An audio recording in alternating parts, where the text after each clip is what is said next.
러스트의 꽃, 소유권에 대해서 공부해 보겠습니다.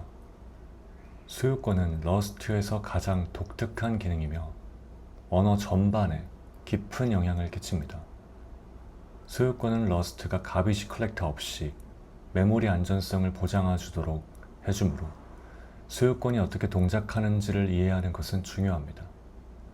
이 장에서는 소유권을 비롯해 소유권과 관련된 대여, 슬라이스, 그리고 러스트에서 데이터를 메모리에 저장하는 방법에 대해 알아보겠습니다. 여기 나와 있듯이 소유권이라는 것은 이제 러스트와 몇몇 언어에만 존재하는 아주 독특한 기능이고요. 이 소유권이 언어 전반적으로 다른 무수한 기능들과 엮여 있기 때문에 이걸 이해하지 않고 뒤로 넘어가게 되면 뒷부분이 이해가 되지 않는 그런 상황이 오게 됩니다. 그래서 반드시 깊게 이해하고 넘어갈 필요가 있고요. 이것이 어떻게 동작하는지 오늘은 간단하게 한번 알아보도록 하겠습니다. 소유권은 러스트 프로그램의 메모리 관리법을 지배하는 규칙 모음이라고 합니다. 모든 프로그램은 작동하는 동안 컴퓨터의 메모리 사용 방법을 관리해야 됩니다. 이렇게 뭐 써 있는데 이건 나중에 한번 읽어보시고 제가 그림을 그려서 간단하게 한번 좀 더 풀어서 설명하도록 하겠습니다. 안 그러면 그냥 문서를 단순히 읽는 게 돼버릴 테니까요. 기본적으로 프로그래밍 언어는 Managed Language 그리고 반대로 Unmanaged Language 두 가지가 있습니다.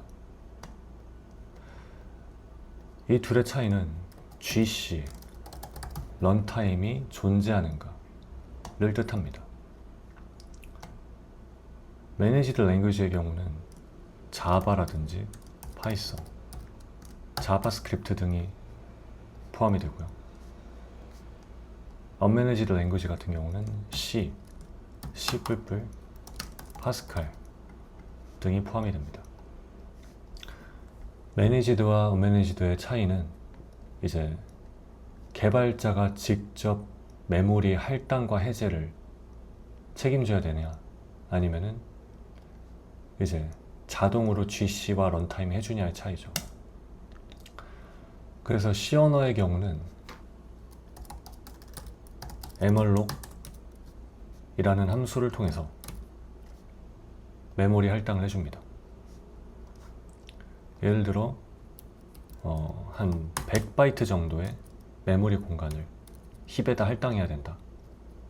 그럼 이런 식으로 100바이트를 힙에 할당해줘 하고 명령을 내려서 그 메모리 공간을 이제 사용을 하고 난 뒤에 free 명령어를 통해서 해제를 시켜줍니다. 뭐 포인터가 이제 오겠죠. 힙에 있는 메모리 공간의 시작 주소 100바이트를 할당한 그 메모리 공간의 시작 주소를 PTR에 담고요. 이 PTR을 free로 넘기면 해제를 해주게 되는 거죠. 그에 반해 자바 같은 거는 new, object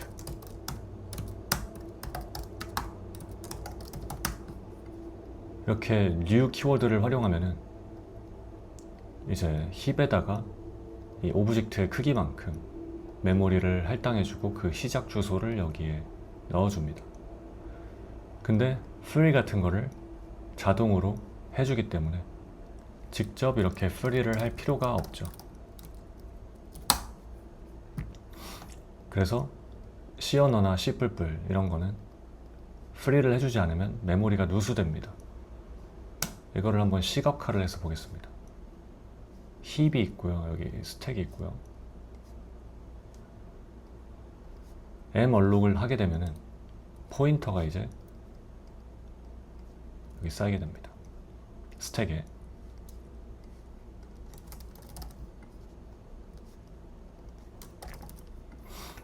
그리고 랜덤으로 힙에 메모리 공간 100바이트가 배치가 되고요. 이 시작 주소가 0x100이라고 한다면은 이 포인터는 이 0x100을 담고 있겠죠.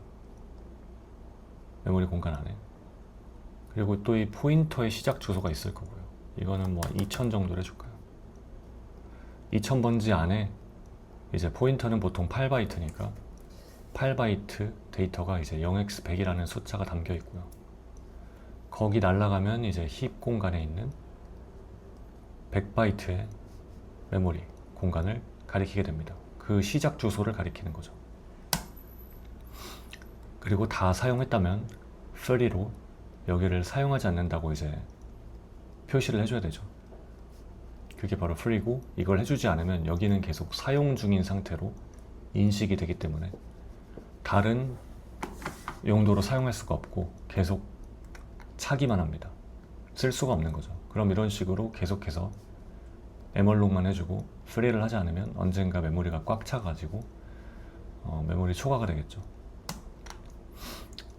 그리고 자바 같은 경우는 이거랑 똑같은 방식으로 작동하긴 하지만 알아서 GC가 더 이상 참조되지 않는, 여기서 이제 스택에서 사라지게 되면 참조되지 않죠. 이 포인터가 사라지면 얘를 참조하는 애가 없습니다, 스택에. 그러면 이제 자동으로 사용하지 않는다고 표시를 해주고 다른 애들이 이제 사용할 수 있는 거죠. 다음번에 다른 오브젝트를 만들 때 이 메모리 공간을 사용할 수가 있게 됩니다. 원래 이 두 가지 접근법이 있었는데 러스트는 제3의 접근법을 사용하게 되었습니다. 왜냐하면 둘 다 문제가 있어요. 각각 좀 다른 문제가 있는데 여기는 이제 free를 하지 않으면 메모리 누수가 되는 문제가 있는 거고요. 여기는 GC라는 프로그램이 또 따로 돌아야 되는 거기 때문에 느리죠. 계속해서 다 사용된 공간이 있는지 감지를 하는 프로그램이 따로 돌아야 되는 겁니다. 당연히 느리겠죠. 이 오버헤드, GC 오버헤드가 있기 때문에 느려요. 그래서 이 두 가지 문제를 모두 해결한 게 바로 러스트의 제3의 방법, 이제 RAII라는 것과 이제 오너십을 통해서 해결을 했는데요. 예를 들어 러스트에서는 박스라는 걸로 동적 메모리 할당을 합니다. 이러면 힙에 메모리 공간을 할당하고요. 그 포인터를 여기다가 담아줍니다. 시작 주소를요. 근데 free를 쓰지 않아도 됩니다. 이렇게 하면. 그렇다고 GC가 따로 돌지 않습니다. 그럼 어떻게 해제하느냐?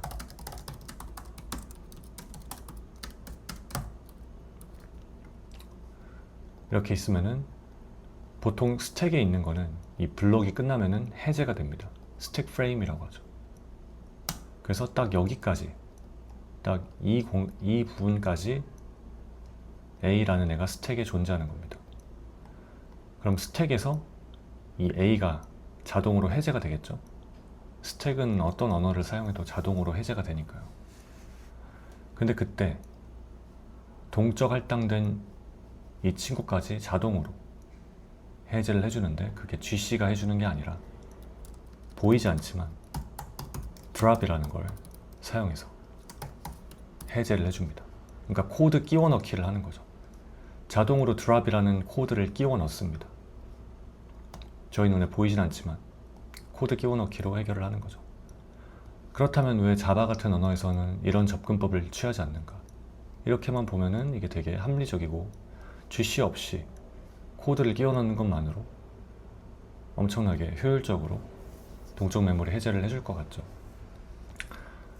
근데 이제 아주 큰 문제가 있습니다. 만약에 B라는 애가 A를 참조를 해요. 그럼 지금 두 번 참조를 하고 있는 거죠. 똑같은 공간을. 그러면 드랍이 두 번 들어가게 됩니다. 그러면 이제 이건 더블 프리라는 문제가 생기게 되는데 이미 메모리 해제를 한 공간을 또 해제를 하게 되면 이제 UB라고 하는 Undefined Behavior가 생기게 됩니다. 정의되지 않은 동작. 그러니까 어떻게 될지 나도 모른다라는 거죠. 심각한 오류가 발생할 수도 있고 별로 중요하지 않은 작은 오류가 발생할 수도 있지만 운에 맡기겠다는 거죠. 그래서 이거는 절대로 일어나서는 안 됩니다. 예를 들어서 뭐 로켓을 발사하면 로켓이 폭발할 수도 있는 거고요. 뭐 이제 자동 매매 봇 같은 거를 돌린다면은 매매를 하다가 갑자기 돌아버릴 수도 있는 거죠. 그러니까 이런 것은 절대로 발생해서는 안 되는데 더블 프리가 이것을 유발할 가능성이 있습니다. 그래서 절대로 똑같은 공간을 가리키는 애가 있어서 안 돼요. 2개 있어서는 안 됩니다. 3개도 안 되겠죠. 당연히 더블 프리가 안 되는데 트리플 프리면은 더 안 되겠죠. 그래서 러스트에선 소유권이란 거를 넣어가지고 만약에 이 공간을 A가 가지고 있는데 시작 주소를 가지고 있는데 B가 A의 시작 주소, A에 담겨있는 시작 주소를 갖게 되면은 소유권이 일로 옮겨갑니다. 예를 들어 여기 메모리 공간의 시작 주소가 0x100이라고 해봅시다. 이거랑 똑같이. 그러면 여기도 지금 0x100이 들어가는 거죠. B에도. 그러면 여기도 0x100, 0x100이기 때문에 더블 프리가 되고, 소유권이란 걸 도입하게 되면 이 0x100이란 게 B로 넘겨지게 되면 얘는 더 이상 사용 불가능한 상태가 됩니다. 비활성화 된다고 보면 돼요. 그냥 코드가 죽어버리는 겁니다.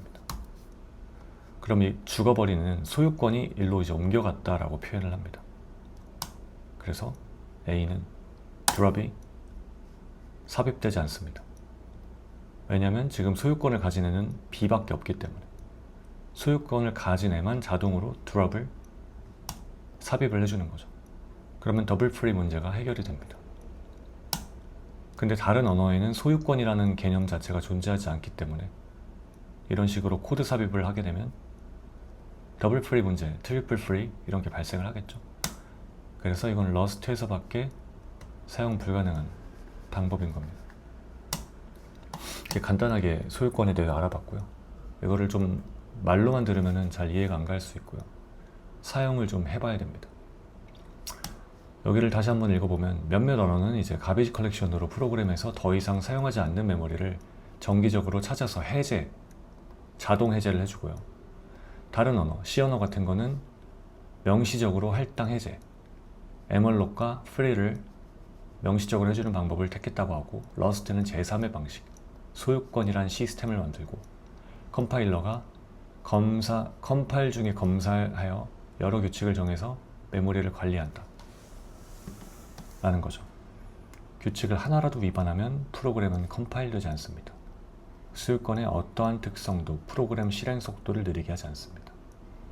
오버헤드가 없다는 거죠. GC가 돌지 않기 때문에. 이렇게 상당히 생소한 개념이기 때문에 이해하고 사용하는 데 시간이 좀 걸립니다. 이해가 안 되는 게 잘못된 것이 아니라 생소하고 어려운 개념이기 때문에 당연한 것이라 라고 생각을 해주시고, 이건 익숙해지는 개념이라고 생각을 해주세요. 어려운 게 아니라 익숙함이 필요한 개념이다. 예를 들어 한국어를 처음 배우는 외국인의 입장에서 생각을 해보면 한국어는 너무나도 복잡하고 난해하고 어렵습니다. 하지만 그걸 20년, 30년 사용해온 저희들의 입장에서 보면 너무 당연하고 숨쉬듯이 자연스럽고 쉬운 것에 불과합니다. 그러니까 소유권도 역시 시간을 들여서 숨쉬듯이 당연하고 쉬운 개념으로 만들어야만 하는 그런 개념이라고 생각을 해주시고, 러스트란 언어는 소유권 시스템에 아주 깊게 바인딩이 되어 있기 때문에 익숙해질수록 안정적이고 효율적으로 코드를 작성할 수 있는 방법을 찾게 될 거다. 포기하지 말라라고 돼 있죠. 그래서 익숙해지는 것을 목표로 하고 포기하지 않는 것도 이제 중요한 목표가 되겠죠. 그래야 익숙해질 테니까. 소유권을 이해하고 나면 러스트라는 언어를 특별한 존재로 만드는 나머지 기능들도 따라온다 라고 생각을 해주세요. 왜냐면 소유권에 바인딩 돼 있다고 했죠. 많은 다른 기능들도. 자, 여기는 이제 스택과 힙 영역에 대해서 설명을 하고 있는데 이런 것들은 한번 읽어보시고요. 제가 방금 이 그림으로 그려서 설명한 내용이 좀 중복해서 좀 더 자세하게 들어가 있으니까 한번 읽어보시길 바라겠습니다. 소유권 규칙, 아주 중요한 규칙입니다. 러스트에서 각각의 값은 소유자가 정해져 있습니다. 한 값의 소유자는 동시에 여럿 존재할 수 없습니다. 방금 봤던 이것이죠. 이 박스라는 메모리 공간에 대해서 A라는 소유주가 있었는데 B로 A의 소유권이 옮겨갔기 때문에 A는 박탈당합니다. 소유권을. 그러니까 없는 셈 치는 거죠. 물론 메모리 공간엔 남아있겠지만 저희가 이 코드상에서 접근을 더 이상 하면 안 되는 겁니다. 예를 들어 이런 식으로 접근하면 안 되겠죠. 이미 소유권이 박탈당했기 때문에 접근하면 안 됩니다. 그리고 소유자가 스코프 밖으로 벗어날 때 값은 버려진다라고 돼 있죠. 소유자가 이 스코프 밖으로 벗어날 때, 그러니까 바로 이 부분까지는 존재하는데 드랍이 자동으로 삽입되기 때문에 이 B라는 애는 드랍됩니다. 자동으로 프리가 되는 거죠. 스택에 있는 포인터만 사라지는 게 아니라 이 100이란 걸 담고 있는 포인터는 원래 자동 해제가 되는데 어떤 언어든 간에, 근데 여기 딸려있는 동적으로 할당된 힙 공간까지도 같이 드랍이 된다는 거죠. 소유자가 하나밖에 없기 때문에 더블 프리가 일어나지 않는다는 것이 보장이 되는 거죠. 소유권 덕분에. 그래서 마치 스택에서 자동 해제되는 것처럼 힙도 다룰 수가 있게 됩니다. 좀 단순해지는 거죠. 소유자가 하나밖에 없으니까 더블 프리 같은 문제를 애초에 생각할 일이 없고 단순하게 스택에서 해제되면 힙에서도 해제가 된다. 소유권의 첫 예제로는 변수의 스코프를 다뤄보도록 하겠습니다. 스코프란 프로그램 내에서 아이템이 유효한 범위, 변수가 유효한 범위라고 생각하면 되겠죠. 변수 S는 문자열 리터럴을 나타내며 문자열 리터럴의 값은 코드 내에 하드코딩 되어 있습니다. 그렇다고 하네요. 근데 저희는 그냥 이 박스로 생각을 할게요. 이제 진짜 코드로 한번 생각을 해보겠습니다. let a는 box new 1 힙에 할당된 거죠. 근데 이거를 블록 스코프 안에다가 넣겠습니다. 그렇다는 거는 스택에 있는 이 포인터는 딱 여기까지 유효하겠죠. 이 블록 안에서까지. 근데 얘도 힙에 존재하는 얘도 여기가 되면은 자동으로 드랍이 들어가서 이렇게 해제가 되는 거죠. 우리 눈에 보이진 않지만 스택과 힙의 메모리 수명이 완전히 동기화가 되는 겁니다. 그래서 스코프가 종료되면서 더 이상 S는 유효하지 않다 라는 거죠. 중요한 점은 두 가지입니다. S가 스코프 내에 나타나면 유효합니다. 유효기간은 스코프 밖으로 벗어나기 전까지입니다. A라는 건 여기서부터 유효하겠죠? 당연히 여기선 유효하지 않을 겁니다. 아직 없으니까요. 여기선 유효하지 않다. 그리고 여기까지 유효한 거죠. 아직 스코프 아니니까. 만약에 이 블록 스코프가 없어진다고 해도 역시 이 함수의 스코프가 존재하죠.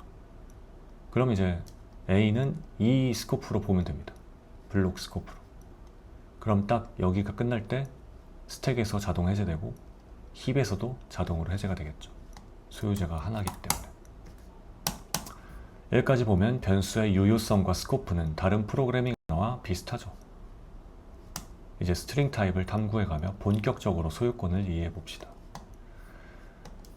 소유권 규칙을 설명하려면 복잡한 타입들이 필요합니다. 저희가 프리미티브 타입을 배웠죠. 스칼라 타입이라고 하는. 예를 들어 이런 것들이 있었습니다.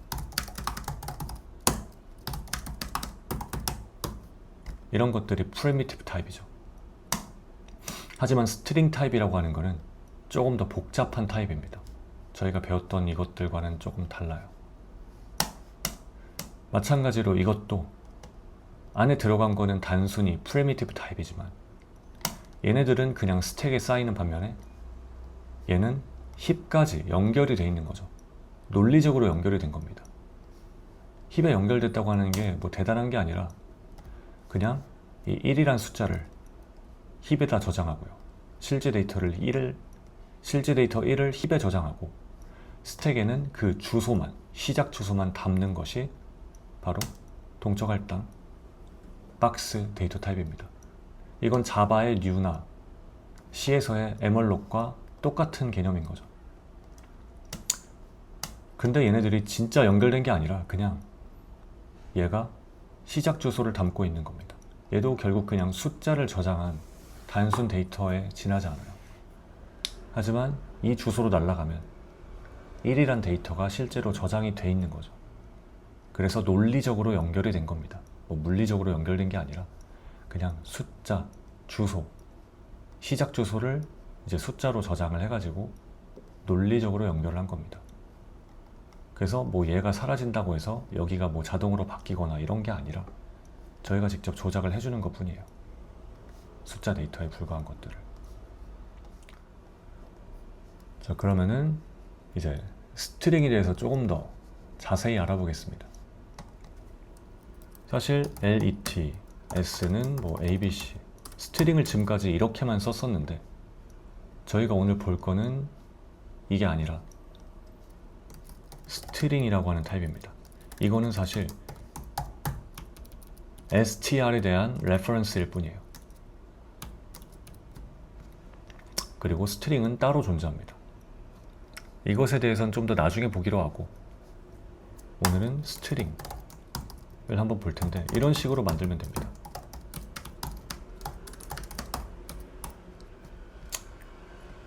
abc라는 문자열을 만드는 거고 얘 타입은 진짜로 스트링이 맞습니다. 자바에서도 이런 타입이 있죠. 그렇게 해서 이제 만드는 거고요. 이거를 한번 출력을 해보겠습니다. println으로 매크로였죠. 이러면 abc가 잘 출력되는 걸 볼 수 있습니다. 근데 이 문자열 리터럴 아까 봤던 이런 거죠.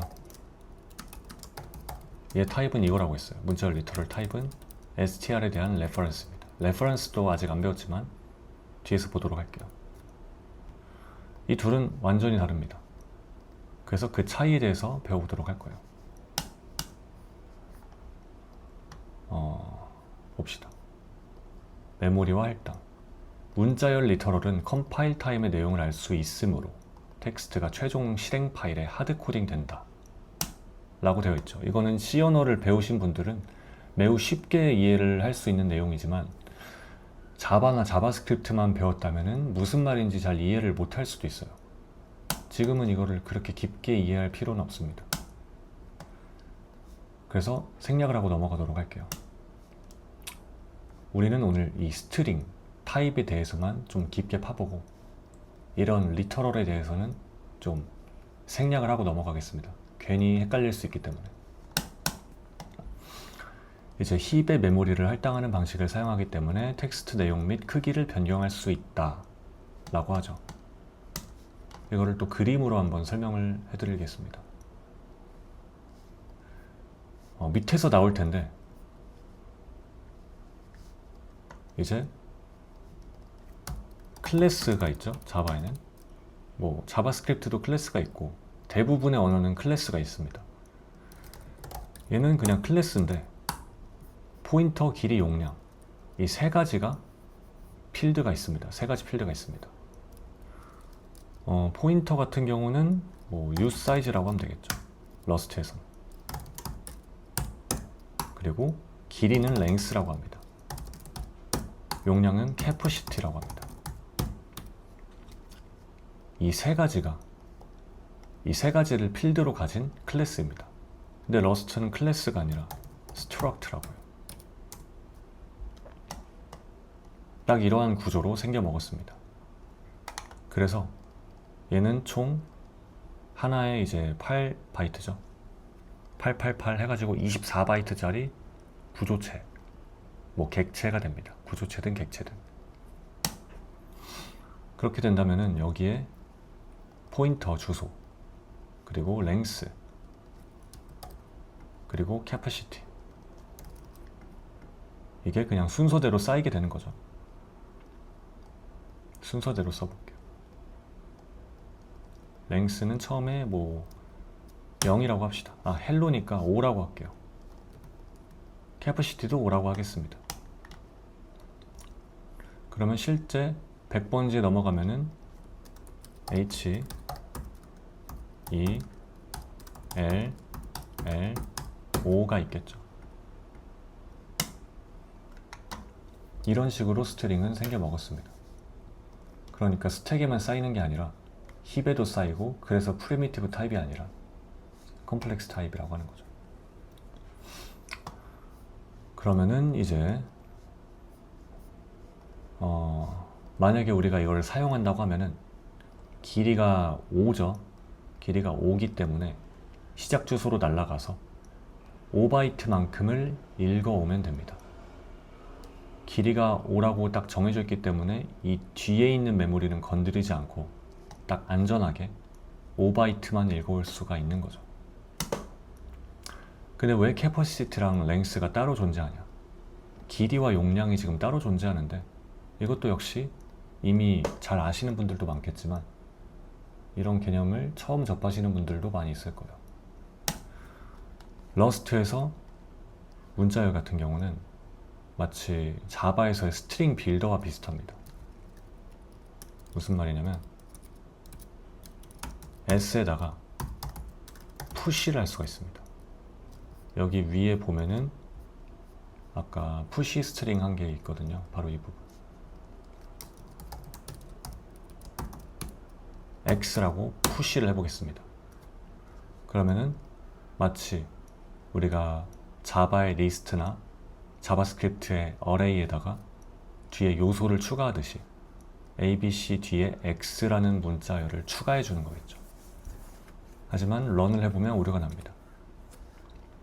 이거는 이제 복습하려고 일부러 넣은 건데, 뮤트를 해줘야 변경이 가능한 거죠. 뮤트를 꼭 붙여줘야 됩니다. cannot borrow as mutable 이라고 나오죠. 그래서 뮤트를 붙여주면은 잘 동작을 합니다.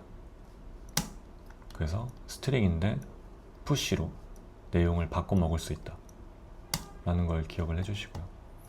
그렇기 때문에 내용을 계속해서 바꿀 수 있기 때문에 캐퍼시티가 따로 필요한 겁니다. 왜냐하면 만약에 문자열이 이렇게 있고 여기에 A, B, C가 들어있어요.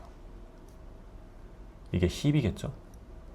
그리고 스택에는 포인터, 주소, 100번지, 그리고 랭스 3, 캐퍼시티 3이란 게 저장이 돼 있을 겁니다.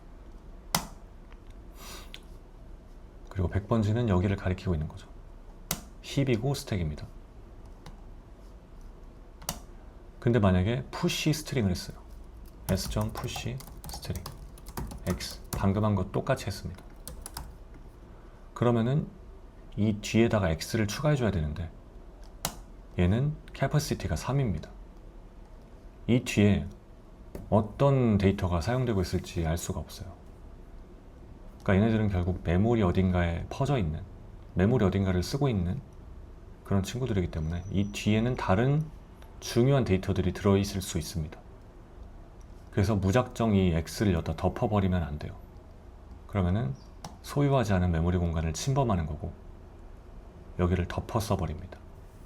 아까 말했듯이 뭐 자동차의 속력 같은 걸 나타내는 아주 중요한 데이터, 자동차 속력이 100이었는데 여기 막 X로 덮어버려가지고, X면 이제 아스키 코드로 120이죠. 갑자기 120으로 빡 올라갈 수도 있는 거죠. 그래서 갑자기 한순간에 122km가 돼버릴 수도 있는 겁니다. 자동차 속도가. 위험하겠죠. 그렇기 때문에 이렇게 갖고 있지 않은 메모리 영역은 사용을 하면 안 되고요. 재할당을 해줘야 됩니다. 재할당을 할 때 이제 보통 2배 크기를 늘려줍니다. 그래서 여기는 이제 캐퍼시티가 6으로 변하고요. 랭스는 4가 됩니다. 완전히 새로운 메모리 영역에 A, B, C, X 4칸을 먹고 뒤에 2칸은 여유 공간으로 남겨둡니다. 왜냐면 다음번에 또 X 다음에 Y를 또 추가하면은 여유 공간이 있으면은 이 뒤에다가 그냥 추가만 하면 되겠죠. 그러면은 완전히 메모리 공간을 새롭게 할당을 받고 다 복사를 하는 게 아니라 그냥 뒤에다가 살짝 끼기기만 하면 되기 때문에 훨씬 비용이 적습니다. 그래서 이런 접근법을 취하는 거고, 캐퍼시티를 좀 여유롭게 잡아서 추가를 몇 번 하는 것만으로 메모리 할당을 다시 하지 않게 효율적으로 사용하는 그런 방법입니다. 그래서 다시 여기를 보면은 실행 중에 메모리 할당자로부터 메모리를 요청해야 됩니다. 이건 mallok 같은 이제 동적 할당을 말하는 거고요.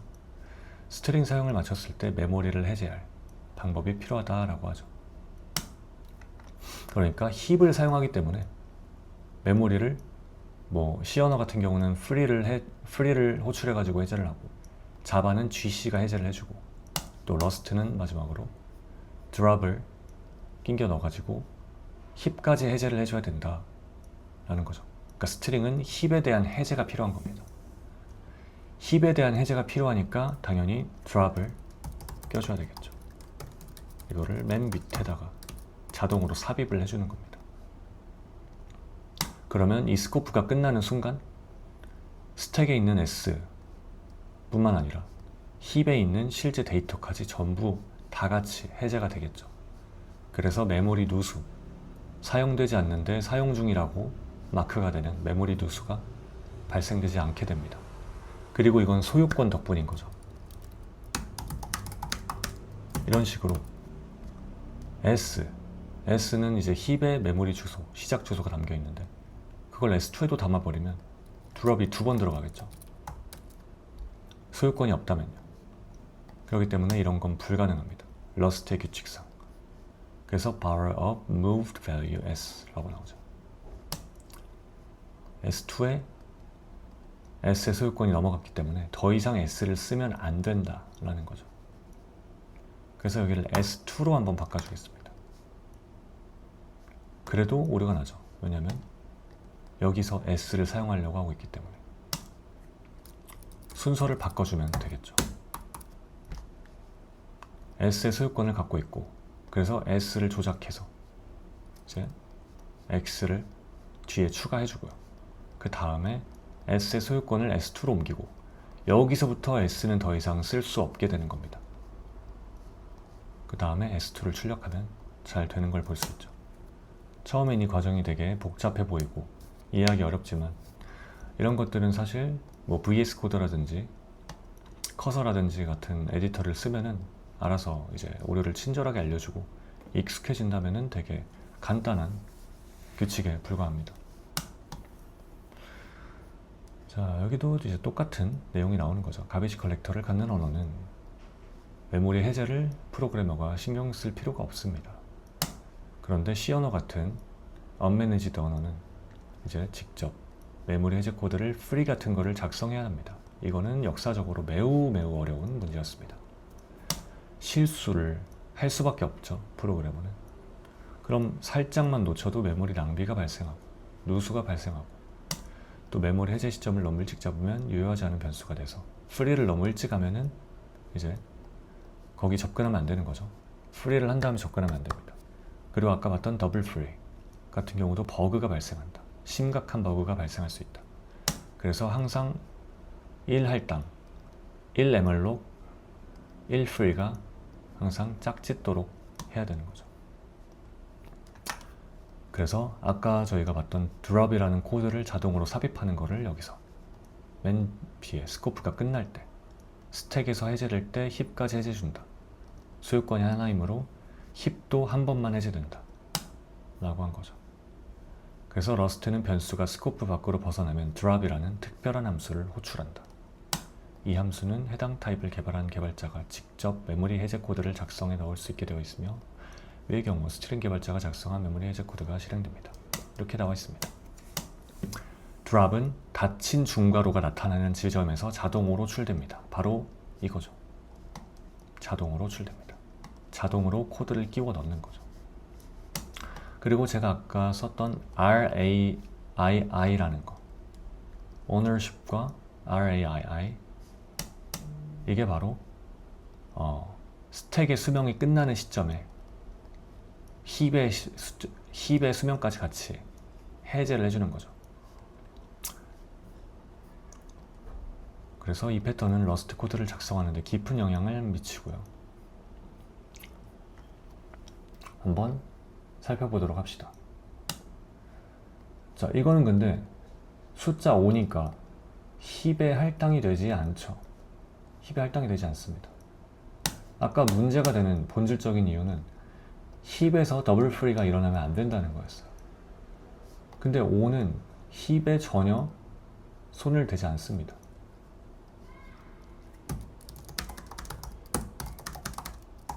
그렇기 때문에 이렇게 써도 전혀 문제가 되지 않아요. A, B. 그러니까 이거는 소유권이 작동하지 않는다는 겁니다. 소유권은 힙에 데이터가 연관이 될 때 작동을 한다. 그러니까 프리미티브 타입은 작동하지 않는다라고 생각하면 되겠죠. 얘네들은 단순히 복사가 되고 끝납니다. 이거를 이제 카피라고 하죠. 카피 타입입니다. 이것들은 프리미티브 타입들은 카피가 된다. 소유권을 신경 쓸 필요가 없죠. 그 얘기를 하고 있는 거고요. 당연히 얘가 true여도 불리언도 프리미티브니까 잘 되고요. 얘가 캐릭터여도 잘 됩니다. 그래서 이걸 카피라고 하고요. 그리고 이제 이동이라고 써 있는데 move라고 하죠, 영어로. move는 스트링 같은 데서 일어나는 겁니다.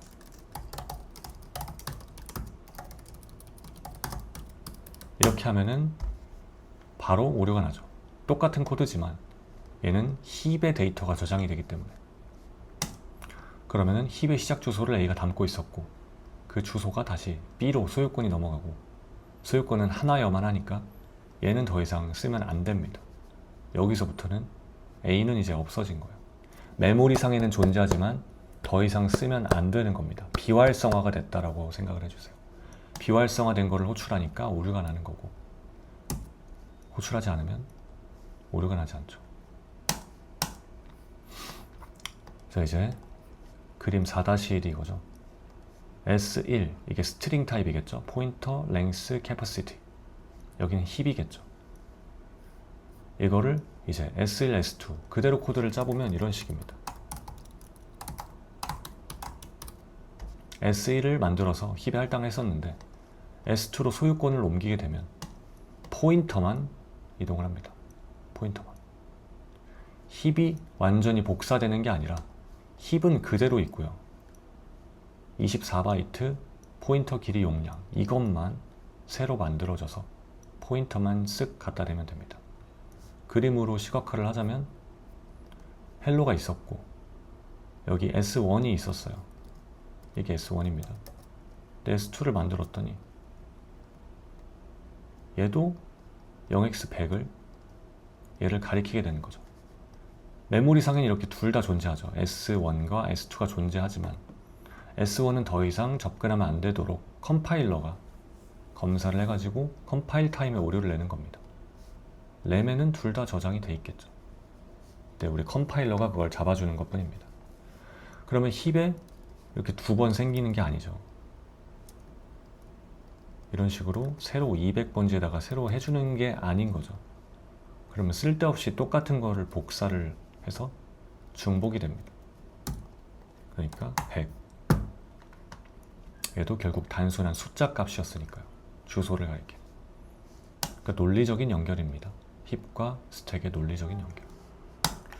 그래서 힙 영역의 데이터는 복사되지 않고 다음과 같은 메모리 구조를 갖는 게 맞죠. 여기가 방금 봤던 200번지가 또 복사가 돼가지고 똑같은 데이터가 두 개 존재하는 경우. 그게 바로 이 경우죠. 그러면 S1과 S2는 완전히 별개의 메모리 영역을 가리키게 될 거고 사실 이렇게 되면은 더블 프리가 일어날 수가 없죠. 소유권도 필요가 없을 겁니다. 대신에 메모리 공간을 2배로 먹고 쓸데없이 2배로 먹겠죠. 여기 나오는 더블 프리가 아까 저희가 봤던 그 내용입니다. 메모리 안전성 버그 중 하나이며 보안을 취약하게 만들겠죠. 왜냐면 얘는 더블 프리가 되면은 저희도 모르게 메모리 값이 좀 바뀌어 버립니다. 그래서 더블 프리를 하면 절대 안 돼요. 이것도 봤던 거죠. S1에다가 할당하고 소유권이 S2로 옮겨가고 얘는 더 이상 S1은 더 이상 쓰면 안 되고 썼기 때문에 여기 borrow of moved value 라고 오류가 나죠. 이렇게 설계한 거는 이제 swallow copy, deep copy라고 하는 두 가지 다른 방식의 복사가 있는데 성능을 위해서 이제 swallow copy를 하기 때문이죠. 그러니까 이동이라는 것은 이제 swallow copy라고 보면 됩니다.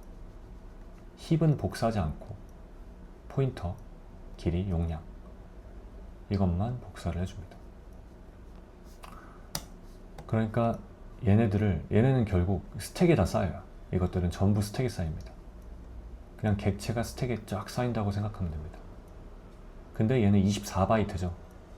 보통 포인터는 8바이트인데 얘는 24바이트짜리 구조체입니다. 스택에 쭉 쌓이는. 그래서 이거를 fat 포인터, 뚱땡이 포인터라고 해서 fat 포인터라고도 합니다. 포인터 말고도 다른 메타데이터가 스택에 같이 들어가 있는 거죠. 뚱땡이 포인터. 그래서 이 fat 포인터만 새로 만들어지고, 그리고 힙은 그대로 존재하고, 그리고 원래 있던 fat 포인터에는 접근하면 안 되는 소유권의 이동, 이걸 move라고 합니다. 메모리에서 어떻게 동작하는지까지 지금 같이 보고 있는 거죠. 메모리에서 어떻게 동작하는지를 좀 완벽히 이해할 필요가 있습니다. 고로 딥카피가 아니기 때문에 이렇게 두 번 복사해 주는 게 아니기 때문에 성능도 빠르면서 안전성까지, 더블 프리까지 완전 방지할 수가 있죠. 그래서 스코프 밖으로 벗어날 때 이때 드랍이 자동으로 삽입이 되고 S2만 해제가 되죠. 그래서 더블 프리가 안 일어나는 거죠. 계속 똑같은 얘기를 하고 있는 겁니다. 그래서 성능도 잡았고요. 안전성도 잡았고요. 다 잡을 수가 있었던 거죠. 근데 딥카피를 항상 스왈로 커피만 하는 게 아니고 딥카피를 필요로 할 때도 있습니다. 그럴 때는 클론이란 메소드를 사용하면 돼요. 이런 식으로 s1.clone이라고 해보겠습니다. 그리고 s1, s2를 둘 다 프린트를 해볼게요. 이렇게 되면 둘 다 나오게 되죠. 이 클론이 바로 딥카피입니다.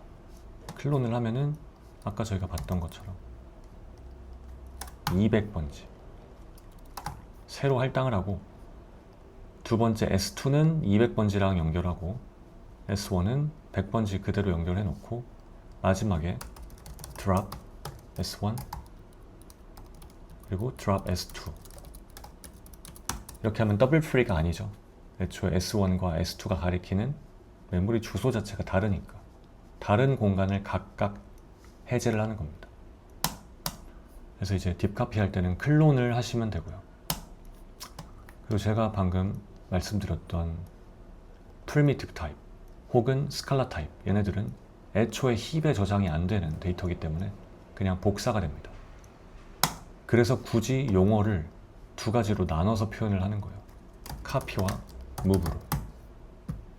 카피는 스칼라 타입, 무브는 컴파운드 타입. 근데 힙에 저장돼, 실제 데이터가 힙에 저장돼. 스택에는 메타데이터, fat 포인터 같이 이런 메타데이터만 저장되고, 실제 데이터는 힙에 저장되는 애들. 스칼라는 힙을 전혀 사용하지 않고 스택만 사용. 그러니까 더블 프리가 일어날 일이 없다. 그냥 복사한다. 복사해도 애초에 4바이트, 8바이트밖에 안 되기 때문에 복사 비용도 매우 낮다. 그래서 이제 그 얘기를 쭉 하고 있는 거고요. 이런 내용들은 나중에 보도록 하겠습니다. 어쨌든 카피라는 트레이시 있다. 이건 나중에 볼 것이기 때문에 지금은 그냥 넘어가도록 할게요. 카피 가능한 타입들은 다 스택에만 데이터가 쌓인다 라고 생각하면 되고, 모든 인티저 타입, 물, 모든 플로팅 포인트 타입, 그리고 캐릭터 타입, 그리고 튜플인데 카피로만 구성된 튜플, 그러니까 이 튜플 안에 들어있는 게 다 스칼라면 괜찮습니다. 근데 이 안에 스트링 같이 힙과 연관된 타입이 들어가 있으면 카피가 안 되는 거죠. 자, 그리고 이제 소유권과 함수라는 것이 나오는데, 지금 이렇게 할당을 다른 변수에 S1을 S2에 할당할 때뿐만 아니라 함수로 넘길 때도 소유권이 넘어갑니다. 예를 들어 print string이라는 함수를 만들고요, 여기다가 스트링을 인자로 받아서 출력해 준다고 해볼게요. 그러면은 print string S1 이러면 실행이 잘 되겠죠. S1은 스트링 타입이니까 실행이 잘 됩니다. 근데 결국 4개 변수잖아요, 이거는. 그렇기 때문에 2번 안 됩니다. 이 내용을 좀 완벽히 이해하려면은 이 4개 변수에 대해서 좀 더 이해도를 높이셔야 됩니다. 잘 아는 분들도 많겠지만 그냥 문법만 보고 얼마 사용 안 해보신 분들도 많이 있을 거예요. 프로그래밍 언어 자체를 뭐 한두 달 공부하셨거나 그럴 수도 있겠죠. 이 4개 변수는 사실 그냥 지역 변수랑 똑같습니다.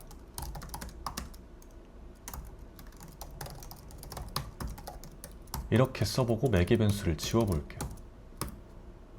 결국 이 스코프 안에 있는, 함수 안에 있는 모든 지역 변수는 스택에 쌓이고 실제 데이터들은 뭐 힙에 쌓일 수도 있는 거죠. 이것이 스택 프레임을 구성합니다. 근데 이렇게 하면은 문제가 뭐냐면 무조건 A, B, C밖에 출력을 못해요. 그래서 외부에서 이 스트링 S를 동적으로 넣어주고 싶을 때, 바꿔주고 싶을 때 밖에서 넣어줘. 이때 4개 변수로 전달합니다. 그래서 얘를 굳이 여기다가 스트링을 밖에서 넣어줘라고 표현을 여기다 해주는 것일 뿐, 얘도 지역 변수에 불과합니다.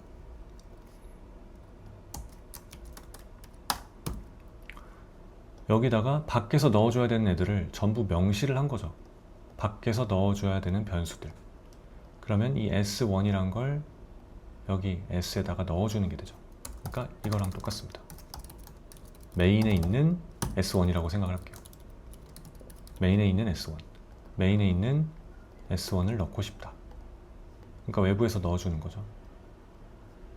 이거를 여기다 넣으면은 밖에서 받는 건지 안에서 받는 건지 헷갈리니까 여기다가 이렇게 해주는 거고요. 결국 메인에 있는 S1을 S에 넣어주는 거니까 이거를 여기다 넣어주는 거니까 아까 저희가 봤던 이것과 완전히 동일하죠. S1을 S2에 넣어줘.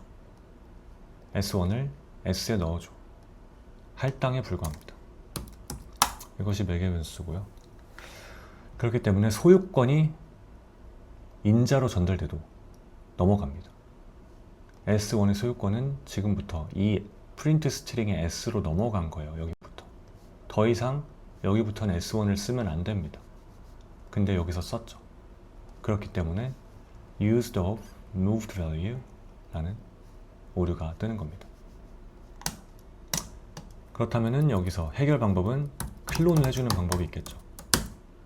이러면 S1을 완전히 딥카피를 해가지고 새로 만들어서 보내주고 여기도 S1을 쓸 수가 있게 되는 거죠. 혹은 한 번만 호출하는 방법도 있겠죠. 이런 식으로 작동을 하게 됩니다. 그리고 여기도 이제 예제가 있으니까 한번 보시고요. 반환값과 스코프, 소유권은 값을 반환하는 과정에서도 이동한다 돼 있죠. 예를 들어 make string이라고 해볼게요. 여기서 return 할 건데 A라고 할게요. return을 이렇게 쓸 수도 있지만 마지막에 expression이 있으면 자동 return이라 했죠. 그래서 S1을 make string으로 가져오게 되면 make string을 호출하면은 이게 이걸로 변하게 되죠. 그러니까 결국 이렇게 코드를 바꾼 거나 마찬가지입니다. 그래서 하나의 값이 되고요. 스트링 A가 되고요. 그게 S1으로 넘어오는 거죠. 이 값의 소유권이 S1으로 넘어오게 되는 겁니다.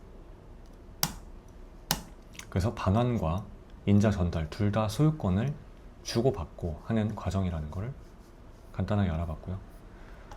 상황은 다양할지라도 변수의 소유권 규칙은 언제나 동일합니다. 어떤 값을 다른 변수에 대입하면 값이 이동하고 힙의 데이터를 갖는 변수가 스코프를 벗어나면 해당 데이터가 이동하여 소유권이 다른 변수에 이동되지 않은 이상 드롭에 의해 데이터가 제거된다고 하죠.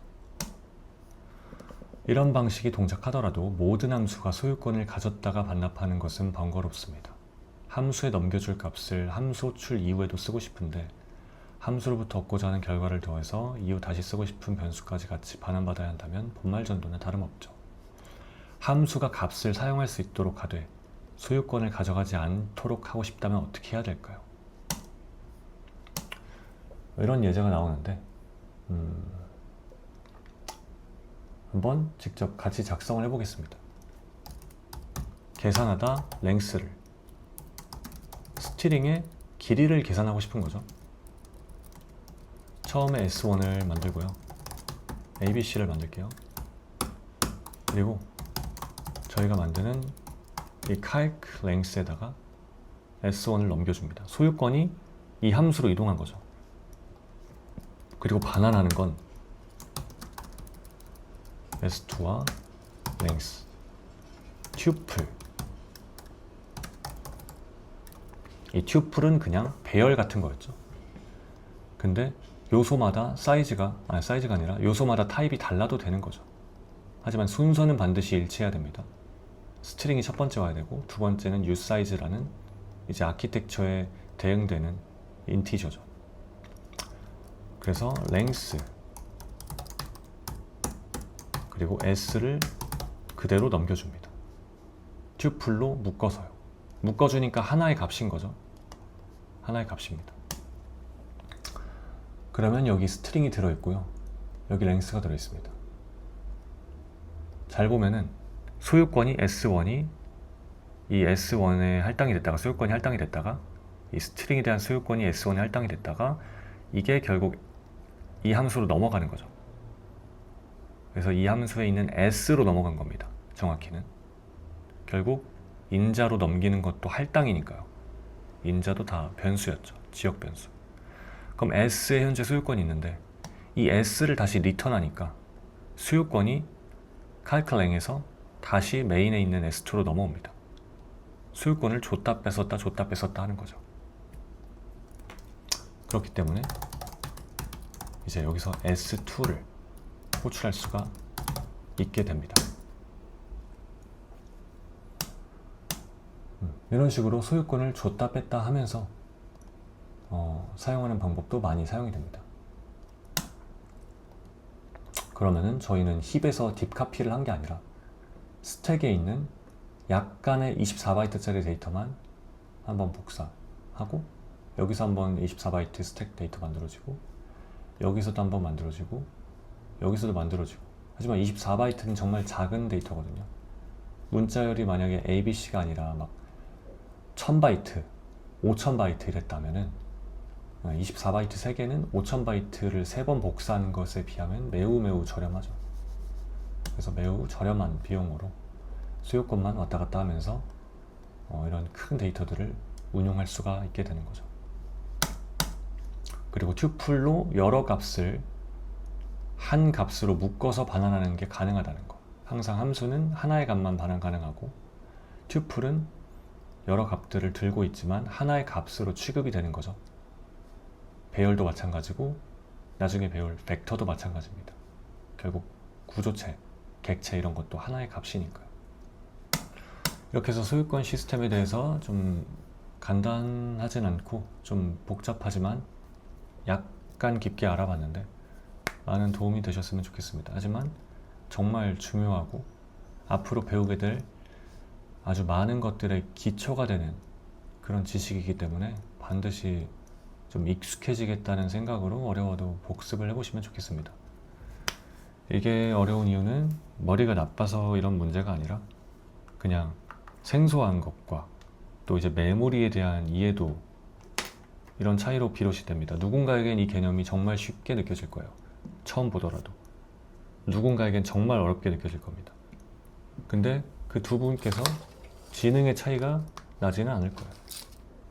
그냥 배경 지식, 익숙함, 메모리에 대한 지식 이런 것의 차이 때문에 어렵게 느껴질 뿐이지 메모리에 대한 지식과 또 반복 사용 등을 통해 익숙함을 갖추게 되면은 이 개념은 쉽게 정복이 될 겁니다.